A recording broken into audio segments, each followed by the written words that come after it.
Good morning students, कैसे हैं आप लोग। आज हम लोग Kepler's law of planetary motion के बारे में स्टडी करेंगे। सबसे पहले केपलर ने बताया था कि कोई भी प्लैनेट सन के अराउंड कैसा उसका मोशन होता है। नेम से ही क्लियर है, Kepler's law of what, planetary motion means motion of planet. और आप जानते हैं जो भी प्लैनेट्स होते हैं वो सन के अराउंड मोशन करते हैं। आप यही जानते थे कि सर्कुलर ऑर्बिट में मोशन करते हैं, बट केपलर ने बहुत सारे रिसर्च किए और स्टडी की और उसके बाद उन्होंने कुछ कंक्लूजन निकाले थे और उन्होंने अपने 3 लॉ दिया था। फर्स्ट लॉ उनका होता है लॉ ऑफ ऑर्बिट। उन्होंने ऑर्बिट के बारे में सबसे पहले बताया था। केपलर फर्स्ट लॉ आपका है लॉ ऑफ ऑर्बिट।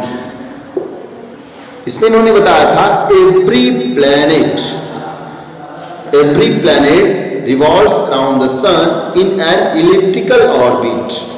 यानी सारे प्लैनेट जो होते हैं वो सन के अराउंड इलिप्टिकल ऑर्बिट में रिवॉल्व करते हैं। And then sun will be situated at one of its फोकी।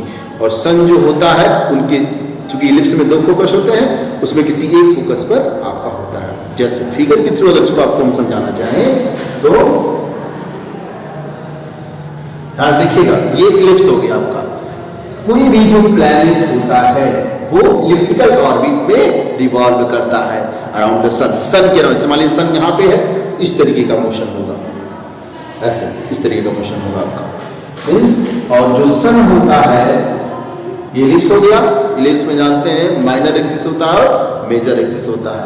इसको 2a से रिप्रेजेंट करते हैं। ये मेजर एक्सिस हो गया और ये 2b माइनर एक्सिस हो गया। ध्यान से देखिए, ये 2 फोकस हो गए तो किसी एक फोकस पे हमारा सन होता है। सपोज दैट ये सन है हमारा। तो every planet revolves around the sun in an elliptical orbit. यानी जितने भी प्लैनेट होते हैं वो इलिप्टिकल ऑर्बिट में रिवॉल्व करते हैं अराउंड द सन, सन के चारों तरफ। And the sun will be situated at one of its foci. 2 focus होते हैं, एक फोकस पे आपका सन होगा। ओके, ये तो क्लियर हो गया। इसी को बोलते हैं लॉ ऑफ ऑर्बिट। मैं आपको बता दूं, प्लूटो और मरकरी 2 का जो ऑर्बिट होता है वो हाईली इलिप्टिकल होता है, प्लूटो एंड मरकरी का। और उसके बाद नेपट्यून और वेनिस का जो होता है ऑर्बिट वो लगभग सर्कुलर होता है, कम इलिप्टिकल होता है। ठीक है ना, तो उसका सर्कुलर होता है प्लूटो का और मरकरी का। 2 का जो ऑर्बिट होता है वो हाईली इलिप्टिकल होता है, ज्यादा इलिप्टिकल होता है। बट नेपट्यून और वेनस 2 का प्लैनेट का जो ऑर्बिट होता है लगभग सर्कुलर होता है या लेस माइनर इलिप्टिकल आप कह सकते हैं होता है। ओके गाइस, तो केपलर ने पहली चीज यही बताई थी कि जो हम कहते हैं सर्कुलर मोशन करते हैं सारे प्लैनेट, ऐसा नहीं है। वो कैसे मोशन करते हैं, हमारे इलिप्टिकल ऑर्बिट में मोशन करते रहते हैं और सन उनके फोकस पे होता है। ओके गाइस, चलिए अब हम सेकेंड लॉ बताते हैं। सेकेंड लॉ था लॉ ऑफ एरिया।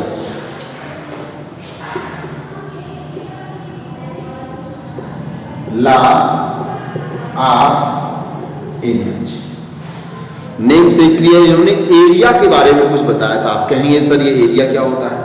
अब देखिए, इन्होंने ये बताया कि radius vector joining the planet means sun से किसी प्लैनेट को ज्वाइन करने वाले रेडियस वेक्टर जो होते हैं swipe equal area in equal interval of time. Suppose that, इसे फिगर से समझिए, P पॉइंट पे किसी टाइम पे कोई प्लैनेट है, तो ये सन है। सन से प्लैनेट को ज्वाइन करने वाला रेडियस वेक्टर आपका SP हो जाएगा। हो गया। अब यह SP जो है स्वाइप करेगा, रेडियस है तो क्या प्लैनेट चल रहा है तो स्वाइप करेगा, एरिया स्वाइप करेगा।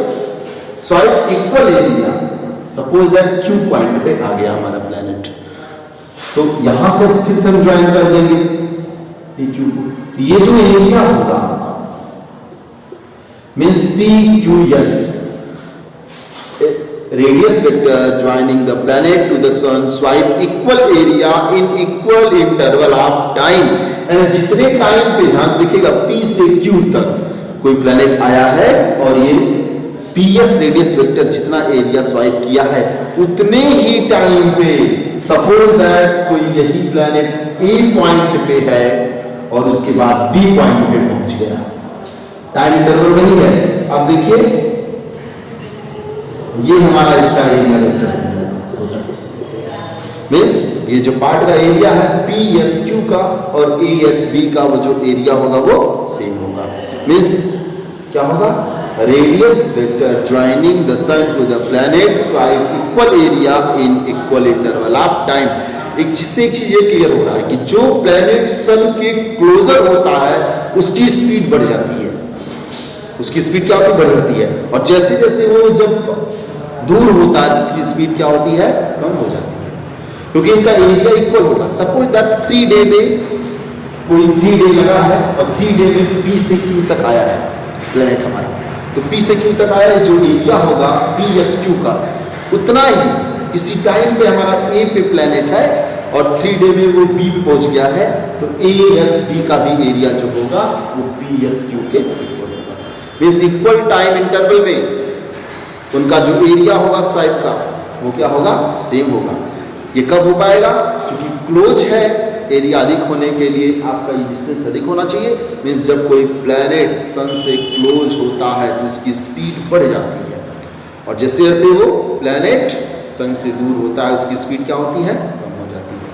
फिर समझिए, radius vector joining the planet to the sun swipe equal area in equal interval of time, that is its area भी same in equal. Means area velocity इनकी कांस्टेंट होती है। क्या होती है, एरिया वेलोसिटी जो होती है वो कांस्टेंट होती है, यानी जो एरिया होगा वो सेम होगा इक्वल इंटरवल ऑफ टाइम में। ठीक है, चलिए अब आपको हम थर्ड लॉ बताते हैं। चलिए गाइस, जब हम तीसरा लॉ पढ़ते हैं, तीसरा Kepler's third law of planetary motion को बोलते हैं लॉ ऑफ टाइम पीरियड। इन्होंने टाइम पीरियड के बारे में बताया था, यानी कि कोई प्लैनेट किसी सन के अराउंड रिवॉल्व कर रहा है तो टाइम में और सेमी मेजर एक्सिस में, माइनर ना करके उन्होंने सेमी मेजर एक्सिस के बारे में बताया था, उसमें क्या रिलेशन होता है। अगर डिस्टेंस बढ़ता जाता है किसी प्लैनेट का सन से तो टाइम पीरियड में क्या चेंजिंग आएगी, इसके बारे में उन्होंने रिलेशन बताया था। Means law of time period, law of time period. चलिए आपको बताते हैं। उन्होंने बताया था the time period of a planet around the sun जो होगा उसका स्क्वायर। मीन्स जैसे अर्थ होता है, अर्थ का टाइम पीरियड कितना around the sun 365 whole 1/4 days, तो जो टाइम पीरियड है उसका square is directly proportional to the semi major axis. हाँ देखिएगा, is directly proportional to the. चलिए जब आपको हम थर्ड लॉ बताते हैं कि plus third law planetary motion को बोलते हैं law of time period. Time period के बारे में केपलर ने इसके बारे में बताया था। उन्होंने बताया था the square of time period of a sun of the planet around the sun is directly proportional to the cube of semi major axis. इसका मतलब क्या है, बात समझिए। जैसे कोई प्लैनेट है, सपोज दैट पी प्लैनेट है हमारा और रिवॉल्व कर रहा है, तो जो टाइम पीरियड में 1 राउंड कंप्लीट करेगा, पी टी मान लीजिए टाइम पीरियड टी है, और इसका सेमी मेजर एक्सिस जो है वो कैपिटल आर है। मैं सेमी मेजर एक्सिस की बात कर रहा हूँ, कैपिटल आर है, तो T square is proportional to the R cube उन्होंने बताया था। कहने का मतलब यह है कि रेडियस की वैल्यू जितनी अधिक बढ़ती जाएगी, सेमी मेजर एक्सिस की वैल्यू जितनी अधिक बढ़ती जाएगी, टाइम पीरियड भी उस प्लैनेट का उतना ही अधिक बढ़ता जाएगा। क्लियर, यानी जो प्लैनेट सन से जितना क्लोज होगा उसका टाइम पीरियड उतना कम होगा, क्योंकि आर की वैल्यू जब कम होगी तो टी की वैल्यू भी कम आएगी, और आर की वैल्यू जब इंक्रीज करेगी तो टी की वैल्यू भी इंक्रीज कर जाएगी। तो उन्होंने यही बताया था the time period of a planet, the square of time period of a planet the sun is directly proportional to the semi major axis. ठीक है, मीन्स सेमी मेजर एक्सिस अगर आपका आर हो, टाइम पीरियड टी हो, तो T square is proportional to the R cube, ये उन्होंने बताया था। इस रेडियस की वैल्यू इतनी अधिक इंक्रीज होती चली जाएगी, उस प्लैनेट का टाइम पीरियड उतना ही अधिक बढ़ता जाता है। जैसे फॉर एग्जांपल मैं बता दूं, मरकरी का सेमी मेजर एक्सिस सबसे कम होता है और उसका जो टाइम पीरियड होता है वो 81 डेज होता है। क्लियर? 81 डेज मरकरी का होता है, टाइम पीरियड सबसे कम उसका होता है 81 डेज। क्यों? क्योंकि उसका जो सेमी मेजर एक्सिस यानी सन से जो डिस्टेंस है उस प्लेनेट की वो कम है। जितना ही डिस्टेंस कम होगा उतने ही कम समय में वो वन राउंड कंप्लीट कर लेगा, और जब डिस्टेंस बढ़ जाएगा तो क्या होगा, उसका टाइम पीरियड भी बढ़ जाएगा। तो केपलर ने इस थर्ड लॉ के थ्रू सेमी मेजर एक्सिस या आप कह सकते हो रेडियस और इसमें टाइम पीरियड में रिलेशन बताया था। T square is proportional to the R cube, square of time period of a planet around the sun is directly proportional to the cube of semi major axis. अब यहाँ पे अगर दो planet हैं, बात समझिए, T square proportional to the R cube, या आप कह सकते हो T1 square upon T2 square equal to R1 cube upon R2।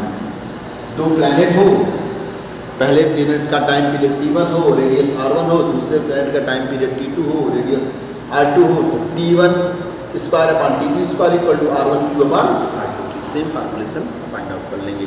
ये था हमारा Kepler's third law of planetary motion या law of time period, that is T square is proportional to the R cube. अब देखिए, जो Pluto होता है वो प्लूटो फार्देस्ट आपका प्लैनेट है सन से सबसे अधिक डिस्टेंस प्लूटो की है, और प्लूटो का जो टाइम पीरियड होता है 247 ईयर्स होता है। कितना होता है?